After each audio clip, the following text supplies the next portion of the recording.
तो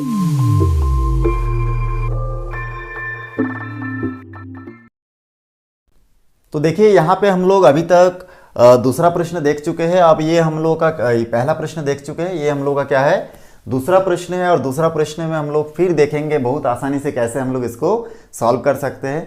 तो देखिए यहाँ पे सबसे पहला काम जो आपको मैं पहला क्वेश्चन में बता चुका हूँ कि वो है कि हम लोग इसमें कोशिश करते हैं कि हमेशा या तो साइन साइन के रूप में चेंज करें या फिर कॉस कॉस के रूप में लाए, क्योंकि जब तक हम लोग जितना भी अनुपात है sine theta, tan theta, cot theta, जब तक एक जैसा नहीं बनाएंगे तब तक हमको थीटा का मान प्राप्त इसमें होना मुश्किल है। इसलिए हम लोग इसमें देखेंगे कि इसमें देखो साइन स्क्वायर थीटा और minus cos theta equal to 1 है।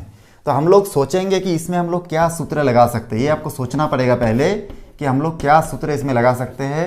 उससे पहले आपको दिया है लिखना है, हल लिखना है, ये सब नोट कर लेना है। प्रश्न को भी एक बार आपको नीचे इस प्रकार से नोट करके लिखना है। तो हम लोग देखेंगे कि ये जो हमारा प्रश्न है इसमें साइन स्क्वायर थीटा का सूत्र हम लोग बिठा सकते हैं। यहाँ से अगर हम लोग सूत्र निकालेंगे तो हो जाएगा sine square theta equal to 1 minus cos square theta, ठीक ना। कॉस को पक्षांतर कर देंगे तो साइन स्क्वायर थीटा के जगह पे हम लोग 1 माइनस कॉस स्क्वायर थीटा बिठा सकते हैं। तो यहाँ पे हम लोग खाली कॉस थीटा के जगह पे कोई सूत्र नहीं बिठा सकते अभी, तो इसलिए हम लोग इन तीन में से ही सूत्र का उपयोग करना है आपको। तो जब भी ये 0 से 90 तक देगा थीटा का मान, तो आपको इन तीन फार्मूला का ही उपयोग हमेशा करना है। तो यहाँ पे क्या होगा देखिए, 2 sine square theta minus cos theta equal to 1 दिया है। इसमें हम लोग देख रहे हैं इसके जगह सूत्र नहीं बिठा सकते, लेकिन इसके जगह पे हम लोग फार्मूला बिठा सकते हैं। वो क्या है आपका, 2 साइन स्क्वायर थीटा के जगह पे बिठा सकते हैं 1 माइनस कॉस स्क्वायर थीटा। अब ये 2 जैसा का वैसे ही रहेगा बाहर, और माइनस कॉस थीटा अपनी जगह पे जैसा था वैसे ही रहेगा, इक्वल टू 1 का 1 होगा।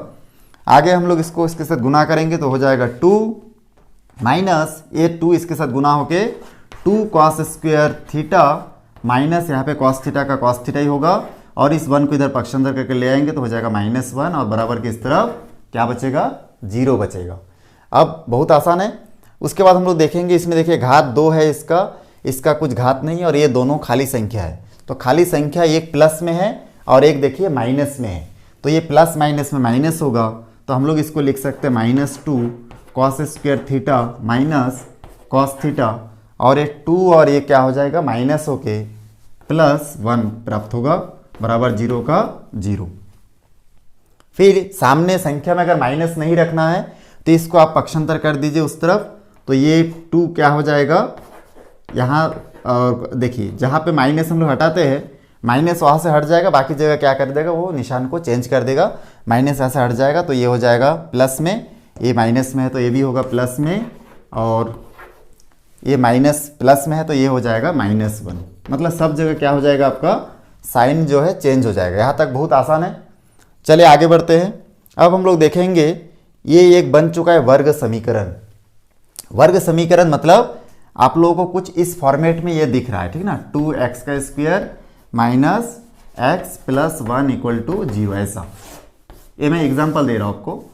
तो ऐसा वर्ग समीकरण दिख रहा है, तो इसमें हम लोग cos को x मान के चलिए, 2 और 1 को गुना करूंगा तो 2 आएगा, और ऐसी संख्या ढूंढना जिसको गुना करने से 2 और जोड़ने घटाने से यहाँ पे cos के सामने कुछ नहीं मतलब 1 है, तो 1 प्राप्त हो, ऐसा हमको प्राप्त करना है। तो हम लोग को पता है कि वो 2 और 1 ही है, जिसको गुना करने से 2 और 2 और 1 को घटाने से 1 प्राप्त होता है। तो इस प्रकार से हम लोग यहाँ पे लिख सकते हैं 2 कॉस स्क्वायर थीटा और plus 2 cos theta minus cos theta और -1 इक्वल टू 0।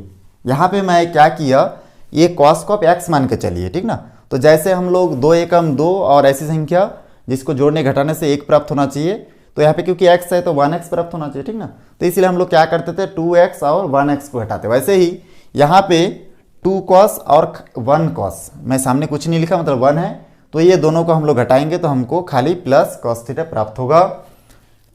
अब हम लोग क्या करेंगे, इन दोनों में से कॉमन लेंगे और इन दोनों में से भी कॉमन लेके देखेंगे क्या बचेगा। तो आगे चलिए सॉल्व करते हैं। तो आगे हो जाएगा देखिए, इन दोनों में से मैं 2 कॉस थीटा को कॉमन ले चुका रहूँगा, तो यहाँ पे हो जाएगा 2 कॉस थीटा, कॉमन लेने से यहाँ पे बचा कॉस थीटा प्लस 1। देख सकते हैं आप, इन दोनों में से 2 कॉस थीटा बाहर ले लिया, तो यहाँ पे 2 में से 1 कॉस बाहर चला गया तो 1 कॉस बचा, और यहाँ पे दोनों चला गया तो 1 बचा। इन दोनों में से कुछ भी एक समान नहीं है, तो -1 को कॉमन लेंगे, तो यहाँ से हो जाएगा आपका अंदर क्या बचेगा, cos theta plus 1 equal to 0। बहुत आसान है। अब हम लोग क्या करेंगे, इसमें से फिर आगे सॉल्व करेंगे, तो हो जाएगा 2 cos थीटा माइनस 1, ठीक ना। इसको हम लोग एक बार 0 के बराबर बिठा सकते हैं, और ये जो कोष्टक के अंदर था ये दूसरा मान में आएगा। चलिए एक साथ में बिठा लेता हूँ पहले। तो यहाँ पे हो जाएगा 2 cos थीटा माइनस 1, और यहाँ पे हो जाएगा cos theta plus 1 equal to 0। ठीक, स्टेप बाय स्टेप बनाने से ज़्यादा समझ में आएगा। तो यहाँ पे क्या किया, मैं ये जो कोष्टक के अंदर था उसको एक बार लिख दिया, और जो कोष्टक के बाहर था उन दोनों को दूसरे कोष्टक के अंदर लिख चुका हूँ। अब देखिए यहाँ पे हम लोग क्या करेंगे, एक बार इस कोष्टक को 0 के बराबर और इस कोष्टक को 0 के बराबर रखेंगे, ठीक ना। तो उसके लिए हम लोग क्या करेंगे, यहाँ पे फिर हल कर सकते हैं। यहाँ पे हो जाएगा 2 cos theta equal to 2 cos theta minus 1 equal to 0, और इसमें से सॉल्व करेंगे, और दूसरा हो जाएगा आपका cos theta equal plus 1 equal to 0।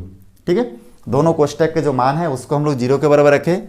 यहाँ से सॉल्व करेंगे तो प्राप्त होगा, देखिए 2 cos थीटा इक्वल टू ये -1 उधर जाके क्या हो जाएगा +1, और cos थीटा इक्वल टू हो जाएगा आपका 1/2। ये 2 जो गुना में है इधर जाके भाग हो जाएगा। उसी प्रकार से आगे सॉल्व करेंगे तो यहाँ से हमको प्राप्त हो जाएगा, देखिए cos थीटा इक्वल टू -1। अब हम लोग जानते हैं कि cos थीटा का कोई भी मान क्या होता है आपका, -1 नहीं होता है, माइनस में नहीं होता है, प्लस में होने से होता, लेकिन इसलिए ये माइनस में नहीं होता, इसलिए अमान्य होगा, मान्य नहीं होगा। लेकिन यहाँ पे cos थीटा इक्वल टू 1/2 है, और cos थीटा इक्वल टू 1/2 जो है cos का कितना डिग्री का मान है, 60 डिग्री का मान है। तो हम लोग यहाँ पे 1/2 के जगह पे क्या लिख सकते हैं, cos 60 डिग्री। दोनों cos आपस में कट जाएगा, तो थीटा का फाइनल मान हमको कितना प्राप्त होगा, 60 डिग्री। तो थीटा इक्वल टू हम लोग लिखेंगे 60 डिग्री। तो बहुत आसानी से देखिए हमारा एक क्वेश्चन बन चुका है।